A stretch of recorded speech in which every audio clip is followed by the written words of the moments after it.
नमस्कार दोस्तों, मैं मनीष इंदौरिया डीआर कैंपस में आपका स्वागत करता हूं। जैसा कि दोस्तों हमने देखा था, हमने पढ़ा था शब्द की मैंने आपको अलग अलग आधार पर व्युत्पत्ति बताई थी कि भाई शब्द कितने प्रकार से कितने प्रकार का होता है। सबसे पहले जो हमारा आया था वो आया था व्युत्पत्ति के आधार पर शब्द। व्युत्पत्ति के आधार पर जो शब्द थे वो मैंने आपको 3 प्रकार के बताए थे, जिनमें से पहला जो शब्द है उस शब्द को नाम दिया जाता है रूढ़ शब्द। रूढ़ शब्द, जैसा कि दोस्तों रूढ़ शब्द कहते किसे हैं, तो रूढ़ शब्द क्या होता है? वह शब्द जो अपना एक विशेष अर्थ रखता है, वह शब्द जो अपना एक विशेष अर्थ रखता है किंतु टुकड़े करने पर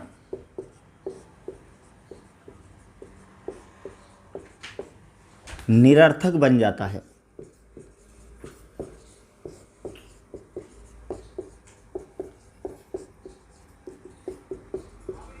रूढ़ शब्द कहलाता है।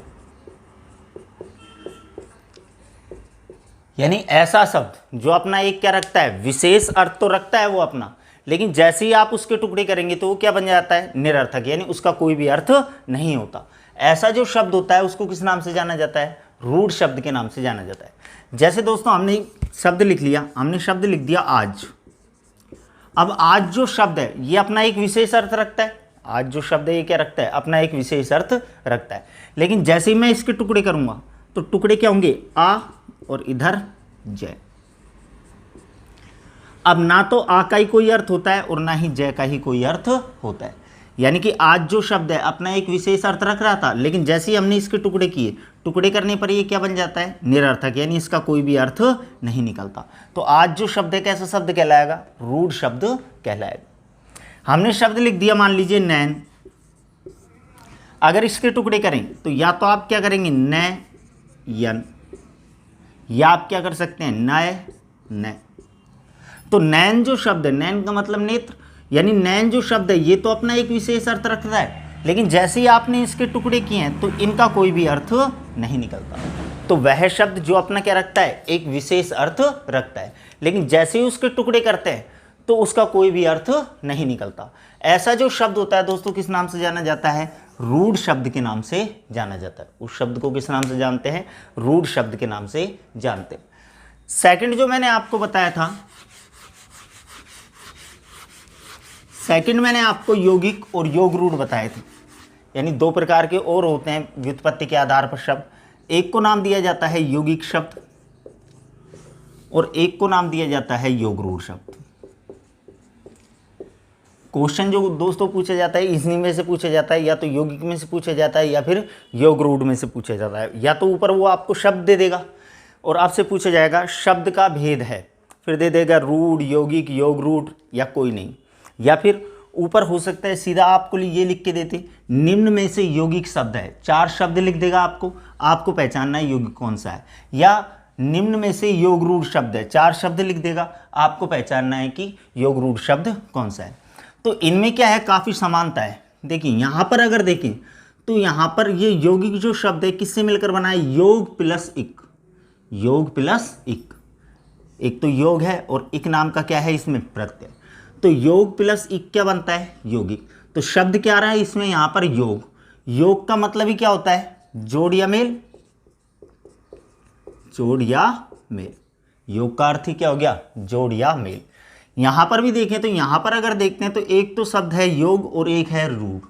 यहां पर भी योग आ रहा है और योग का मतलब ही क्या होता है? जोड़ या मेल। यानी यौगिक जो शब्द है ये 2 शब्दों से मिलकर बनता है और योग रूढ़ जो शब्द है ये भी किससे मिलकर बनता है? 2 शब्दों से मिलकर बनता है। यानी यदि हम देखें तो हमारा कोई भी मान लीजिए यौगिक जो शब्द है, ये कोई भी हमारा क्या है? यौगिक शब्द है। अगर हम इसके टुकड़े करते हैं तो इधर भी क्या आएगा? शब्द आएगा और इधर भी क्या आएगा? शब्द आएगा, क्योंकि ये किससे मिलकर बनता है? 2 शब्दों से मिलकर बनता है। ये जो दोस्तों ये जो शब्द आएगा ये भी सार्थक शब्द होगा। सार्थक का मतलब इसका कोई ना कोई अर्थ निकलेगा। और ये जो शब्द होगा ये भी क्या कहलाएगा, सार्थक शब्द कहलाएगा, यानी इसका कोई ना कोई अर्थ निकलेगा। यहां पर मैंने आपको बताया था दोस्तों योग रूढ़ जो शब्द है, योग रूढ़ जो शब्द है, यानी मान लीजिए कोई भी हमारा योग रूढ़ शब्द है, ये भी मैंने आपको क्या बताया था, यहां पर भी योग आ रहा है, यानी ये भी कितने शब्दों से मिलकर बनता है, 2 शब्दों से मिलकर बनता है। योग रूढ़ जो शब्द है कितने शब्दों से मिलकर बनता है, 2। अगर इसके टुकड़े करेंगे तो यहां पर भी शब्द होगा और इधर भी क्या आएगा, शब्द, क्योंकि 2 शब्दों से तो मिलकर बनेगा। और ये भी क्या होगा, 2 शब्दों से मिलकर बनेगा। ये शब्द भी सार्थक होगा और ये शब्द भी क्या होगा, सार्थक होगा। इन दोनों को जब मिलाएंगे तो यहां पर भी क्या बनेगा, कोई ना कोई शब्द बनेगा, और यहां पर इन दोनों को जब मिलाएंगे तो भी क्या बनेगा, दोनों कोई ना कोई शब्द बनेगा। तो दोनों में क्या है, काफी समानता है भाई। ये भी 2 शब्दों से मिलकर बन रहा है, ये भी 2 शब्दों से मिलकर बन रहा है। टुकड़े करेंगे इसमें भी 2 शब्द हैं, टुकड़े करेंगे इसमें भी 2 शब्द हैं। ये भी दोनों शब्द सार्थक है और ये दोनों शब्द भी क्या है, सार्थक। मिलाएंगे तो यहां पर भी शब्द बनेगा और यहां पर भी क्या बनेगा, शब्द ही बनेगा। यानी दोनों में काफी समानता है, इसलिए यहां से क्वेश्चन पूछा जाता है। अब दोस्तों हमको कैसा पता चलेगा कि कौन सा तो यौगिक शब्द है और कौन सा योग रूढ़ शब्द है। तो उसके लिए ध्यान रखना, ये जो शब्द बनता है यहां पर जैसे ही आपने टुकड़े किए, टुकड़े करने पर इनका जो अर्थ आता है, टुकड़े करने पर जैसे आपने इसके टुकड़े किए तो इधर भी शब्द का कोई ना कोई अर्थ होगा, इधर भी कोई ना कोई अर्थ होगा। यानी टुकड़े करने पर इनका जो अर्थ आएगा, जैसे ही आपने इनको मिलाया तो ये शब्द बनेगा। टुकड़े करने पर इनका जो अर्थ आता है, मिलाने पर भी क्या आएगा, वो ही अर्थ आएगा। यानी ये जो शब्द है ये क्या करते हैं, अपना अर्थ प्रकट करते हैं, अपना अर्थ प्रकट करते हैं। ये क्या करते हैं दोस्तों, अपना अर्थ प्रकट करते हैं। कि टुकड़े करने पर जो अर्थ आ रहा था, मिलाने पर भी क्या है, अगर वो ही अर्थ आ जाए तब तो कौन सा शब्द है, यौगिक शब्द।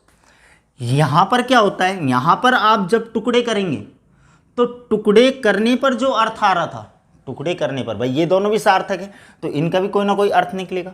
तो यहां पर टुकड़े करने पर इनका जो अर्थ आ रहा था, जैसे ही आप इसे मिलाएंगे तो ये अपने अर्थ को त्याग देते हैं। यानी टुकड़े करने पर इनका जो अर्थ आ रहा था उस अर्थ को तो क्या कर देते हैं, त्याग देते हैं। और क्या करते हैं, कोई अन्य ही अर्थ प्रकट करते हैं। क्या करते हैं, ये अपना इनका जो अर्थ था, टुकड़े करने पर जो अर्थ आ रहा था, मिलाने पर उस अर्थ को तो त्याग देते हैं। और जैसे ही आप ये शब्द बनाएंगे तो ये क्या करेंगे, कोई अन्य ही अर्थ प्रकट, कोई अन्य ही अर्थ प्रकट करते हैं। दोनों में दोस्तों केवल अंतर क्या है, ये भी 2 से मिलकर बनता है तो ये भी 2 से मिलकर बनता है। टुकड़े करने पर इन दोनों में भी सार्थक शब्द होते हैं, इन दोनों में भी सार्थक शब्द होते हैं। मिलाते हैं तो टुकड़े करने पर जब जो अर्थ आ रहा था, अगर मिलाने पर वो ही अर्थ आ रहा हो, यानी अपना ही अर्थ अगर प्रकट कर रहे हैं, तब तो कौन सा कहलाएगा, यौगिक शब्द कहलाएगा। और टुकड़े करने पर जो अर्थ आ रहा था उस अर्थ को अगर त्याग दे, मिलाने पर क्या करे, उस अर्थ को अगर त्याग दे और कोई अन्य ही अर्थ प्रकट करे या कोई आपको अन्य ही अर्थ बता रहा हो, तो वो किसके अंतर्गत आएगा, योग रूढ़ के अंतर्गत आएगा। जैसे देखिए आप दोस्तों उदाहरण के रूप में समझिए, जैसे दोस्तों मैंने शब्द लिख दिया महर्षि, शब्द क्या लिख दिया, महर्षि शब्द लिख दिया। अब महर्षि शब्द के यदि टुकड़े करूं तो एक तो शब्द होता है महा और एक शब्द होता है ऋषि। दोनों से मिलकर गुण संधि से शब्द क्या बनता है, महर्षि शब्द बनता है। तो देखिए महा का मतलब होता है महान, ऋषि का मतलब ऋषि या मुनि, यानी महान जो ऋषि है या महान जो मुनि है।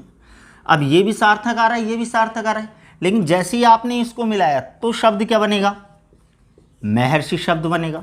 अब मैं अगर आपसे पूछूं महर्षि का अर्थ क्या है, तो भी अर्थ क्या आएगा, महान ऋषि। भाई टुकड़े करने पर भी अर्थ क्या आ रहा था, महान ऋषि। जैसे ही आपने मिलाया शब्द क्या बना, महर्षि, तो भी अर्थ क्या आ रहा है, महान ऋषि अर्थ आ रहा है। यानी टुकड़े करने पर जो अर्थ आ रहा था वो ही अर्थ क्या आ रहा है, मिलाने पर, यानी अपना ही अर्थ प्रकट कर रहा है। अगर अपना अर्थ प्रकट करता है तो दोस्तों शब्द कौन सा कहलाएगा, यौगिक शब्द कहलाएगा। कौन सा शब्द कहलाएगा दोस्तों, यौगिक शब्द कहलाएगा। मैंने मान लीजिए शब्द लिख दिया विद्यालय, शब्द क्या लिख दिया, विद्यालय शब्द लिख दिया। अब विद्यालय जो शब्द है इसके अगर टुकड़े करता हूं तो इसमें भी दो शब्द हैं, एक तो है विद्या और एक है आलय। दीर्घ संधि कर देते हैं, शब्द क्या बन जाता है, विद्यालय शब्द बन जाता है। शब्द क्या बनेगा अपना, विद्यालय शब्द बनेगा। अब टुकड़े करने पर यहाँ पर अर्थ क्या है, विद्या। आलय का मतलब होता है स्थान, यानी विद्या का स्थान। और जैसे ही आपने मिलाया शब्द क्या बना, विद्यालय। विद्यालय का अर्थ भी क्या होता है, विद्या का स्थान। तो टुकड़े करने पर जो अर्थ आ रहा था वही अर्थ किस पे आ रहा है, मिलाने पर। यानी कि क्या कर रहा है, अपना ही अर्थ प्रकट कर रहा है। क्या कर रहा है, अपना ही अर्थ प्रकट कर रहा है। और मैंने आपको क्या बताया था, वह शब्द जो दो शब्दों से तो मिलकर बना हो। टुकड़े करने पर जो अर्थ है, मिलाने पे भी अगर वही अर्थ आ जाए तो वो किसके अंतर्गत आएगा, यौगिक शब्द के अंतर्गत आएगा। तो यानी कि विद्यालय कौन शब्द माना जाएगा, यौगिक शब्द। टुकड़े करने पर जो अर्थ आ रहा है, मिलाने पर भी हमारा वही अर्थ आ रहा है, यानी अपना ही अर्थ आ रहा है, तो कौन सा कहलाएगा, यौगिक शब्द कहलाएगा। दूसरा दोस्तों मैंने आपको बताया था योग रूढ़ शब्द, ये भी दो शब्दों से मिलकर बना है। टुकड़े करने पर दोनों की दोनों शब्द क्या है, सार्थक। जैसे ही आप मिलाते हैं तो भी शब्द आता है, लेकिन टुकड़े करने पर जो अर्थ आया था अगर मिलाने पर वो अर्थ नहीं आता तो शब्द कौन सा कहलाता है, योग रूढ़ शब्द कहलाता है। जैसे मान लीजिए मैंने शब्द लिख दिया पीतांबर, शब्द क्या लिख दिया, पीतांबर शब्द लिख दिया। अगर टुकड़े करता हूं तो दो पद हैं इसमें, एक तो है पीत और एक है अंबर। दो शब्द हैं दोस्तों, एक तो क्या है पीत और एक क्या है अंबर। पीत का मतलब होता है पीला, अंबर का अर्थ है वस्त्र, यानी अर्थ क्या आ रहा है हमारा, पीला वस्त्र। लेकिन जैसे ही आप इनको मिलाएंगे और दीर्घ संधि करके शब्द कौन सा बनाएंगे, पीतांबर। शब्द क्या बनेगा, पीतांबर। और जैसे ही आपने शब्द बनाया पीतांबर तो सीधा अर्थ क्या आएगा, विष्णु अर्थ आएगा। सीधा अर्थ क्या आएगा, विष्णु। यानी पीत जो था, पीत का अर्थ क्या था, पीला था अर्थ, अब इसने पीले अर्थ को त्याग दिया। अंबर का अर्थ क्या था, वस्त्र था, इसने भी अपने अर्थ को त्याग दिया। और सीधा जैसे ही हमने शब्द बनाया पीतांबर तो सीधा सीधा अर्थ क्या आ रहा है, विष्णु अर्थ आ रहा है। तो यानी वह शब्द, अब यहाँ पर इन्होंने क्या किया है, टुकड़े करने पर इनका अलग अर्थ आ रहा था, लेकिन जैसे ही आपने इनको मिलाया तो इनका अलग अर्थ आ रहा है, यानी कोई अन्य ही अर्थ क्या कर रहा है, प्रकट कर रहा है। हमने मान लीजिए शब्द लिख दिया दशानन, दशानन। इसमें भी दो पद हैं, एक तो है दश और एक है आनंद। दस का मतलब संख्यावाची शब्द है, दस क्या है हमारा, संख्यावाची शब्द है, सार्थक शब्द है। आनंद का मतलब होता है मुख, आनंद का अर्थ ही क्या होता है, मुख। यानी कि दोनों के दोनों सार्थक शब्द आ रहे हैं। लेकिन जैसे ही आपने इनको मिलाया, दीर्घ संधि करी, तो शब्द ही क्या बन गया, दशानन शब्द बन गया। शब्द ही क्या बन गया, दशानन। और सीधा सीधा दशानन का अर्थ ही क्या निकलता है, रावण अर्थ निकलता है। यानी दश जो था, जैसे ही हमने मिलाया और शब्द क्या बनाया, दशानन, तो दश जो था उसने भी अपने अर्थ को त्याग दिया। आनंद का अर्थ था मुख, इसने भी अपने अर्थ को त्याग दिया और एक अन्य ही अर्थ क्या प्रकट कर दिया, रावण अर्थ प्रकट कर दिया। तो यहां पर तो क्या होता है, टुकड़े करने पर, यानी यौगिक शब्द में तो क्या होता है, टुकड़े करने पर जो अर्थ आ रहा है मिलाओगे तो भी वो की वही अर्थ आएगा, तब तो शब्द कौन सा है, यौगिक शब्द। और टुकड़े करने पर जो अर्थ आता है लेकिन मिलाने पर वो अर्थ नहीं आता, उस अर्थ को त्याग दिया जाता है, कोई अन्य ही अर्थ क्या करता है, यदि प्रकट करता है तो वो शब्द कौन सा कहलाएगा, अपना योग रूढ़ शब्द कहलाएगा। या फिर दोस्तों अगर ऐसे समझ में नहीं आए तो सीधा एक बात ध्यान रख लेना कि बहुब्रीहि समास जो है, बहुब्रीहि समास के सभी जो उदाहरण हैं वो किसके अंतर्गत आते हैं, योग रूढ़ के अंतर्गत आते हैं। क्योंकि जैसे कि आपने बहुब्रीहि समास के बारे में पढ़ा होगा कि बहुब्रीहि समास में दोनों जो पद हैं वो तो हो जाते हैं गौण, यानी दोनों पदों की प्रधानता नहीं होती, कोई अन्य ही पद प्रधान होता है। यानी अन्य पद प्रधान का मतलब ही क्या है, वो अपने अर्थ को त्याग देते हैं और कोई अन्य अर्थ प्रकट करते हैं। और योग रूढ़ में भी क्या होता है, अपने अर्थ को क्या कर देते हैं, त्याग देते हैं और कोई अन्य ही अर्थ प्रकट करते हैं। तो बहुब्रीहि समास के जितने भी उदाहरण किसके अंतर्गत आते हैं दोस्तों, योग रूढ़ के अंतर्गत आते हैं। इसके बाद में है दोस्तों उत्पत्ति के आधार पर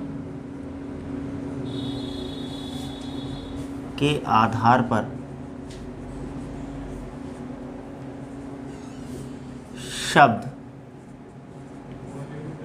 चार प्रकार के होते हैं।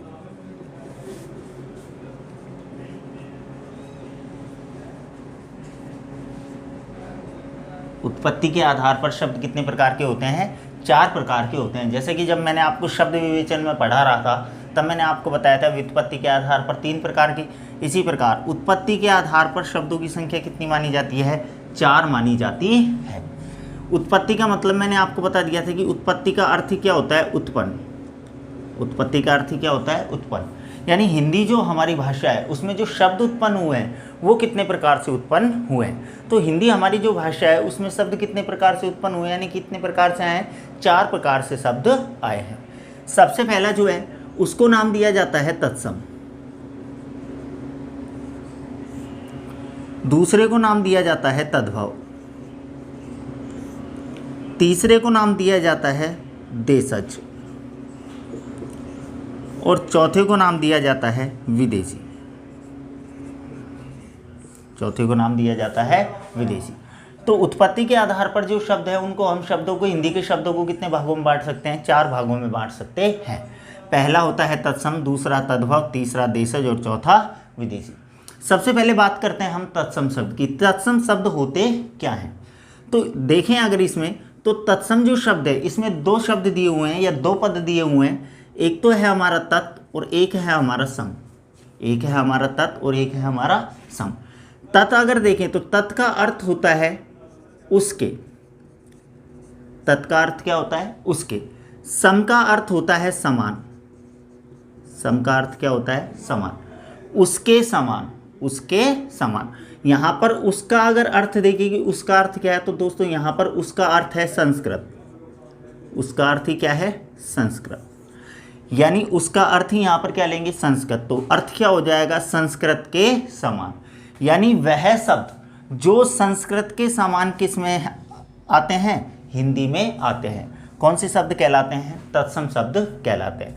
अब यदि हम तत्सम शब्द की परिभाषा देखें कि तत्सम शब्द की परिभाषा क्या होगी, तो तत्सम शब्द की परिभाषा हम क्या लिख सकते हैं? वह शब्द जो संस्कृत के समान ही किस में प्रचलित है? हिंदी में प्रचलित है। वह शब्द जो संस्कृत के समान किस में प्रचलित है?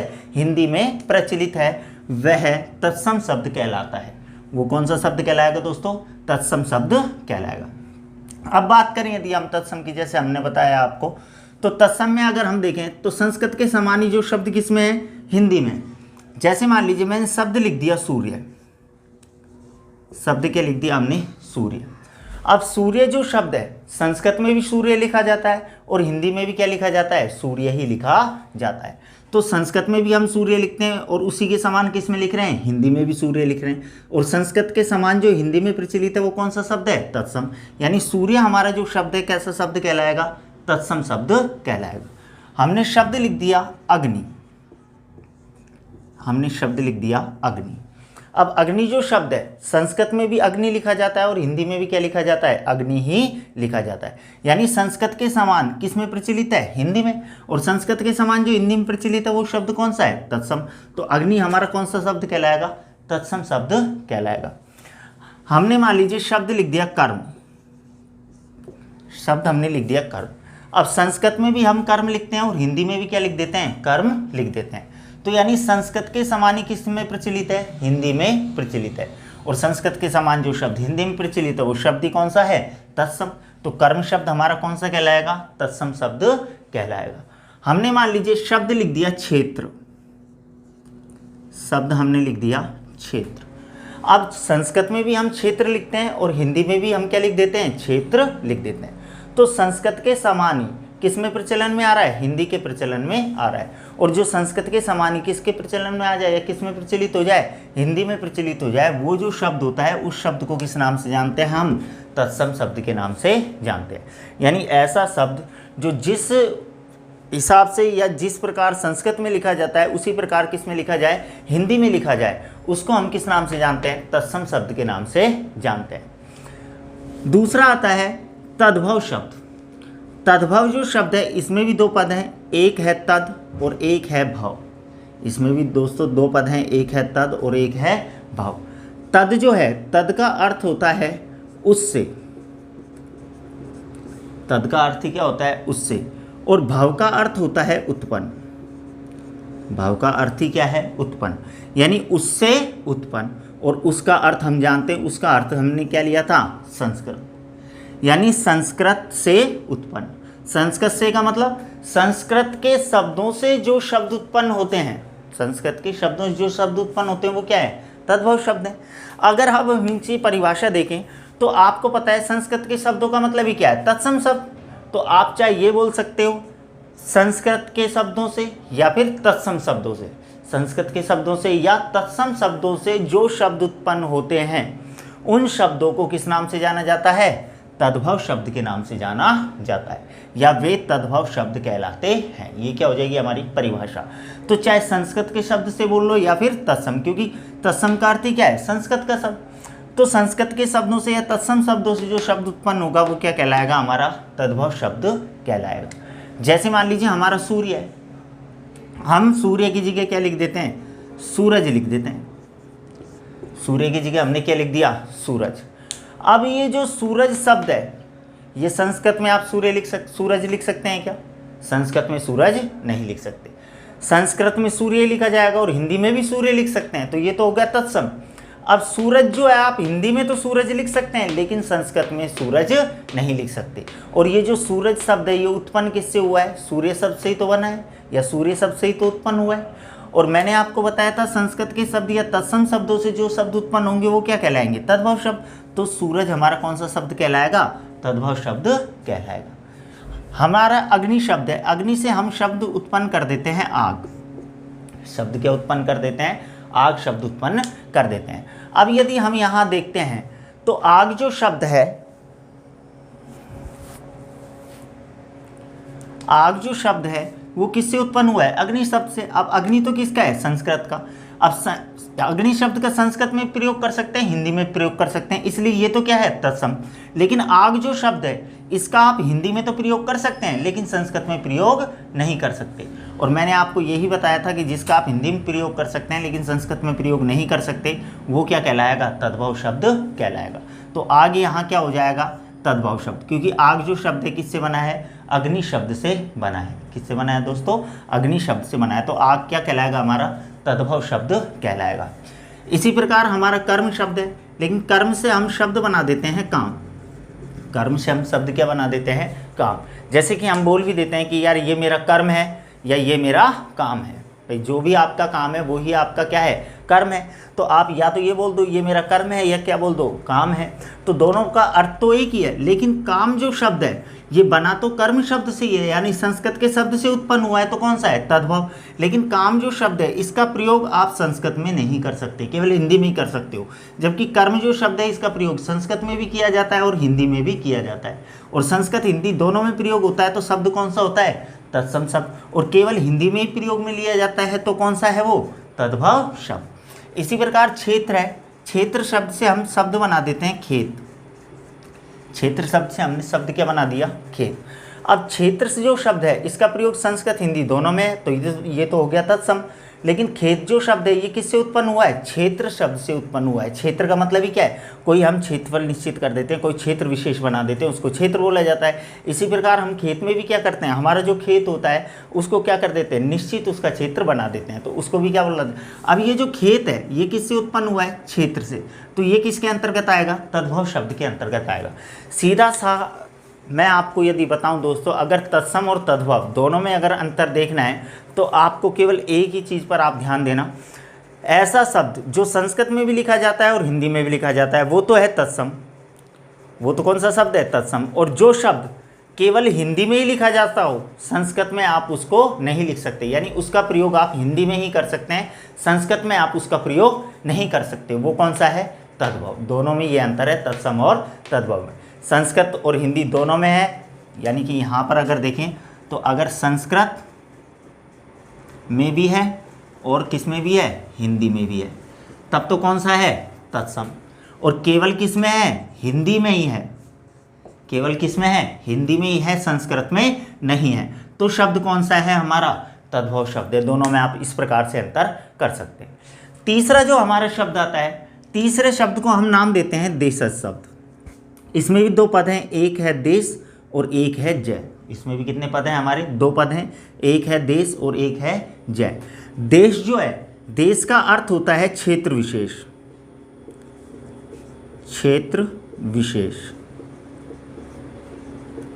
और जय का अर्थ होता है उत्पन्न। जय का अर्थ ही क्या होता है? उत्पन्न। देश का मतलब तो क्या हो गया? क्षेत्र विशेष। जय का मतलब ही क्या होता है? उत्पन्न, यानी कि क्षेत्र विशेष में उत्पन्न। अब इसकी यदि हम परिभाषा देखें तो वह शब्द जो क्षेत्र विशेष में उत्पन्न हुआ था लेकिन अब किस में प्रचलन में आ गया? हिंदी में प्रचलित हो गया या हिंदी के प्रचलन में आ गया, कौन सा शब्द कहलाएगा? देशज शब्द कहलाएगा। यानी कहने का सामान्य रूप से अगर हम देखें तो सामान्य रूप से हमारा कहने का मतलब है, क्षेत्र विशेष का मतलब ही क्या है? कोई क्षेत्र विशेष में बोला जाता था शब्द, लेकिन आजकल वो किस में प्रचलित है? हिंदी में प्रचलित है। पहले तो किस में बोला जाता था? क्षेत्र विशेष में, लेकिन आजकल किस में प्रचलित हो गया? हिंदी में प्रचलित हो गया। तो कौन सा शब्द है? देशज शब्द। लेकिन अगर हम परिभाषा देखें तो परिभाषा हमारी क्या हो जाएगी? देश का मतलब ही क्या है? क्षेत्र विशेष। जय का मतलब ही क्या है? उत्पन्न। कि वह शब्द जो क्षेत्र विशेष में उत्पन्न होने के कारण हिंदी में प्रचलित हो गया। क्षेत्र विशेष में भाई वो जो उत्पन्न हुआ था वो तो किस में हुआ था? क्षेत्र विशेष में किसी में, लेकिन किस में प्रचलित हो गया? हिंदी में प्रचलित हो गया। कौन सा शब्द कहलाता है? देशज शब्द कहलाता है। जैसे हमने शब्द लिख दिया पगड़ी। शब्द क्या लिख दिया? पगड़ी। अब पगड़ी जो शब्द है ये उत्तर भारत में चलता था। पगड़ी जो शब्द है किस में चलता था? उत्तर भारत में, यानी क्षेत्र विशेष में चलता था। अब ये क्षेत्र विशेष में प्रचलित था, लेकिन क्षेत्र विशेष में प्रचलित होते होते ये किस में प्रचलन में आ गया? हिंदी के प्रचलन में आ गया। यानी क्षेत्र विशेष में प्रचलित था लेकिन आजकल किस में प्रचलन में है? हिंदी के प्रचलन में है। तो क्षेत्र विशेष में बोला जाता था लेकिन किस में प्रचलित हो गया? हिंदी में प्रचलित हो गया। और क्षेत्र विशेष में बोले जाने के कारण अगर हिंदी में प्रचलित हो गया तो कौन सा शब्द कहलाएगा? देशज शब्द कहलाएगा। हमने शब्द लिख दिया, मान लीजिए गाड़ी। अब गाड़ी जो शब्द है क्षेत्र विशेष में बोला जाता था, भारत के अंदर बोला जाता था। भारत का क्या है? क्षेत्र विशेष है, यानी क्षेत्रफल निश्चित है। क्षेत्र विशेष में बोला जाता था लेकिन किसके प्रचलन में आ गया? हिंदी में प्रचलित हो गया। और हिंदी में जो प्रचलित हो जाए, हालांकि क्षेत्र विशेष में बोला जाता था लेकिन अब किसके प्रचलन में? हिंदी के प्रचलन में। हिंदी के प्रचलन में है तो कौन सा कहलाएगा? देशज शब्द कहलाएगा। हमने मान लीजिए शब्द लिख दिया आँच। शब्द लिख दिया आँच। आँच जो शब्द है क्षेत्र विशेष में बोला जाता था। आँच जो शब्द है क्या? ग्रामीण जो क्षेत्र हैं उनमें कौन सा शब्द बोला जाता था? आँच शब्द बोला जाता था। आँच का मतलब वही है, चाहे आप आग बोल लो, चाहे अग्नि बोल दो, चाहे आँच बोल दो, अर्थ तीनों का एक ही है, लेकिन अलग अलग क्षेत्र में बोले जाते हैं। अग्नि जो है संस्कृत में बोला जाता है, हिंदी में बोला जाता है। आग जो है संस्कृत में नहीं बोला जा सकता, केवल हिंदी में ही बोला जाता है। आँच जो है संस्कृत में नहीं बोला जा सकता, हिंदी में बोला जा सकता है और ग्रामीण भाषा में बोला जा सकता है। किस में बोला जा सकता है? ग्रामीण क्षेत्रों की भाषा में बोला जा सकता है। तो आँच जो शब्द था पहले तो क्षेत्र विशेष यानी ग्रामीण क्षेत्र में बोला जाता था, लेकिन आजकल इसका प्रचलन किस में हो गया? हिंदी में प्रचलित हो गया। हिंदी में प्रचलित हो गया तो किसके अंतर्गत आएगा? देशज शब्द के अंतर्गत आएगा। हमने मान लीजिए शब्द लिख दिया खटखटाना। अब ये खटखटाना जो है एक क्रिया विशेष है। खटखटाना क्या है? हमारी एक क्रिया विशेष। अब खटखटाना कोई क्रिया नहीं होती है, क्रिया होती है बजाना। क्रिया क्या होती है दोस्तों? बजाना। जैसे मैंने इस प्रकार से ध्वनि निकाली तो इसका मतलब क्या है? मैं ये जो बोर्ड है आपका, या हो सकता है दरवाज़ा हो, खिड़की हो, ठीक है, इसको मैं क्या कर रहा हूँ? बजा रहा हूँ, ठीक है। लेकिन हम आम बोलचाल की जो भाषा है, हमारी क्षेत्रीय जो भाषा है, उसमें हम क्या बोल देते हैं? कोई दरवाज़ा खटखटा रहा है। हम ये नहीं बोलते कोई दरवाज़ा बजा रहा है, ये बोल देते हैं। कोई दिक्कत नहीं, बजाना भी वही है, खटखटाना भी वही है। बजाना आपने बोल दिया तो इसका मतलब ही क्या है? वो तद्भव शब्द है वो तो, यानी कि हिंदी में ही प्रचलित है। लेकिन जैसे ही आपने बोला कि कोई दरवाज़ा खटखटा रहा है तो ये खटखटाना जो है क्रिया हमारी, ये किसकी है? क्षेत्र विशेष में बोली जाती थी, लेकिन आजकल किस में प्रचलित हो गई? हिंदी में प्रचलित हो गई। और जो हिंदी में प्रचलित हो जाता है क्षेत्रीय भाषा का शब्द, उसको किस नाम से जानते हैं हम? देशज शब्द के नाम से जानते हैं। तो ये हमारे थे देशज शब्द। चौथा जो हमारा आता है वो आता है विदेशी। चौथा शब्द हमारा कौन सा आता है? विदेशी।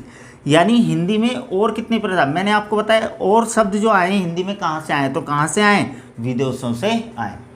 विदेशी शब्द से तात्पर्य क्या है कि विदेशी भाषा के जो शब्द हैं जो हिंदी में प्रचलित हो गए, वो शब्द तो किस भाषा के हैं? विदेशी भाषा के शब्द हैं, लेकिन किसके प्रचलन में आ गए? हिंदी के प्रचलन में आ गए।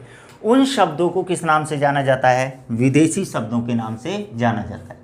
यानी वह शब्द जो विदेशी भाषा से हिंदी भाषा में ग्रहण किए गए हैं। परिभाषा अगर हम देखें तो परिभाषा क्या हो जाएगी, विदेशी भाषाओं से जिन शब्दों को किस में ग्रहण किया गया है, हिंदी भाषा में ग्रहण किया गया है, विदेशी शब्द कहलाते हैं। अब ये विदेशी जो शब्द है हमारी हिंदी में आए कैसे, तो विदेशी शब्द हमारी हिंदी में इसलिए आए हैं कि आपने देखा होगा कि जो हमारा हिंदुस्तान है या भारत है, इस पर विदेशी लोग जो हैं या विदेशी जो हैं उनका शासन रहा है। जब उनका यहाँ पर शासन रहा था तो वहाँ पर क्या था, राज्यकारी की जो भाषा थी, तो जो शासन कर रहा है वो अपनी राज्यकारी की भाषा चलाता था। जैसे मान लीजिए पुर्तगाली आपके ऊपर शासन कर रहे हैं तो राज्यकारी की भाषा पुर्तगाली मानी जाती थी। फ्रांसीसी आपके शासन करते हैं, फ्रांसीसी भाषा चलाते थे। चीनी आपके ऊपर शासन कर रहे हैं, चीनी भाषा चलाते थे। मुग़ल आपके ऊपर शासन कर रहे हैं, वो उर्दू, फारसी, अरबी, अफ़गानिस्तानी ये भाषा, डच वगैरह भाषा चलाते थे। अंग्रेज़ों ने आपके ऊपर शासन किया तो वो कौन सी भाषा चलाते थे, अंग्रेजी भाषा चलाते थे। यानी राज्यकारी की भाषा कौन सी होती थी, अंग्रेजी भाषा होती थी। लेकिन दोस्तों जब उन्होंने हमारे ऊपर शासन किया तो वो पूरा देश नहीं आया था। यानी कि उसको शासन को चलाने के लिए जो उच्चाधिकारी थे वो उन देशों के थे, यानी कि वो विदेशी थे, लेकिन वहाँ पर कार्य करने वाले कहाँ के थे, हमारे हिंदुस्तान या भारत के ही लोग थे। अब हमारे भारत में मान लीजिए ये 3 भाषाएं प्रचलित हैं, लेकिन जैसे ही हमारे ऊपर कोई आता है और ऑफिस में कार्य करता है, अब उस ऑफिस में मान लीजिए मैं लगा हूँ, आप लगे हों, कोई भी लगे हों, अब हमसे बार बार में ये कहा जाए, मान लीजिए हम मुग़लों के ऑफिस में लगे हुए हैं, यानी मुग़लों का जो कार्यभार दरबार वगैरह है वहाँ पर हम कार्य करते हैं, और वहाँ मान लीजिए इतिहासकार जो है वो इतिहास लिख रहा है और वो बार बार में से कह रहा है कलम दो, कलम दो। अब मैंने देखा, उसने देखा कि इस चीज़ को क्या कहा जाता है, कलम कहा जाता है, तो इसको मैं क्या सीख गया, कलम, कि इसको क्या बोला जाता है, कलम बोला जाता है। अब मैंने इसको क्या सीख लिया, कलम। मैंने घर जाकर जैसे मान लीजिए अपने पुत्र वगैरह या किसी से भी बोल दिया, भाई वगैरह से किसी से बोल दिया कलम देना, तो अब उसको मैंने बताया या मैंने बोल दिया यह कलम यहाँ रखी है, अब उसने ये देख लिया कि इसको क्या बोला जाता है, कलम बोला जाता है, तो उसके प्रचलन में भी आ गया, मेरे प्रचलन में भी आ गया। अब उनके बाद में और किसी का राज रहेगा, उसके बाद में और किसी का राज रहेगा, लेकिन कलम क्या हो गया, हमारी जो संस्कृति है, यानी कि हमारी जो हिंदी भाषा प्रचलित थी उसके अंतर्गत धीरे धीरे मुझसे, मेरे परिवार वालों से, परिवार से समाज में, समाज से देश विदेशों में आकर घूमता रहा, यानी पूरे हमारे भारत में घूमने लग गया कलम शब्द। तो ऐसे जो शब्द हमारे विदेशों से हमारी भाषा में ग्रहण कर लिए गए। अब एक बात बताइए, मान लीजिए अंग्रेजी शासन आ गया, अंग्रेजी शासन में भी मान लीजिए कार्य कर रहा है कोई, ठीक है, अब वहाँ पर उसने इसको क्या बोल दिया, पेन बोल दिया, उन्होंने इसको क्या बोल दिया, पेन। अब मान लीजिए मैं हूँ या पुत्र हो या कोई भाई हो या मेरा भाई हो या कोई परिवारजन हो, अब उससे बोल दिया गया, उसने इसको देख लिया, इसको क्या बोलते हैं, पेन। उसने घर पर जाकर बोला कि भाई पेन यहाँ रखा है, ठीक है, अब मैं सीख गया या कोई भी सीख गया कि इसको क्या बोला जाता है, पेन। अब वो पेन क्या है, धीरे धीरे हमारे किस में आ गया, प्रचलन में आ गया। तो अपनी पेन हमारी भाषा का शब्द थोड़ी था, तो अब पेन क्या हो गया, पेन भी हमने ग्रहण कर लिया, कलम भी हमने ग्रहण कर लिया। तो ऐसे इस प्रकार से हमने जिन शब्दों को ग्रहण किया है उन शब्दों को किस नाम से जाना जाता है, विदेशी शब्द के नाम से जाना जाता है। भाई जिन शब्दों को हम विदेशी भाषाओं से ग्रहण करते हैं हिंदी में, उनको किस नाम से जानते हैं, विदेशी शब्द के नाम से जानते हैं। जैसे मान लीजिए ऐसे मैंने जैसे लिखा, कलम हुआ, पेन हुआ, किताब हुआ,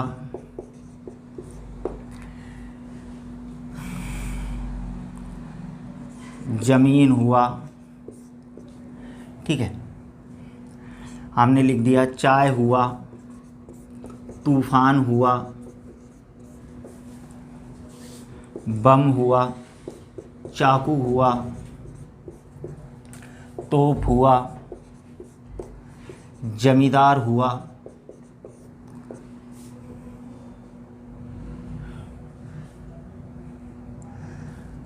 या फिर हमने मान लीजिए बोल दिया रिक्शा हुआ, पुलिस हुआ, कार्टून हुआ। अब ये जो शब्द हैं इनको हमने कहाँ से ग्रहण किया है, यानी ये हिंदी में प्रचलित नहीं थे, ये कहाँ से हमने किए हैं, ये सब विदेशी भाषाओं के शब्द थे। जैसे मैंने आपको बोला कलम हुआ, किताब हुआ, ज़मीन हुआ, ये या जमींदार जो ये शब्द हुआ, ये जो शब्द हैं, ये जो शब्द हैं अरबी, फारसी और उर्दू भाषा के अंतर्गत आते हैं। पेन आप जानते हैं अंग्रेजी भाषा के अंतर्गत आता है। चाय और ये तूफान जो शब्द हैं चीनी भाषा के अंतर्गत आते हैं। बम, चाकू और तोप ये डच भाषा के शब्द हैं। रिक्शा जो है जापानी भाषा का शब्द है।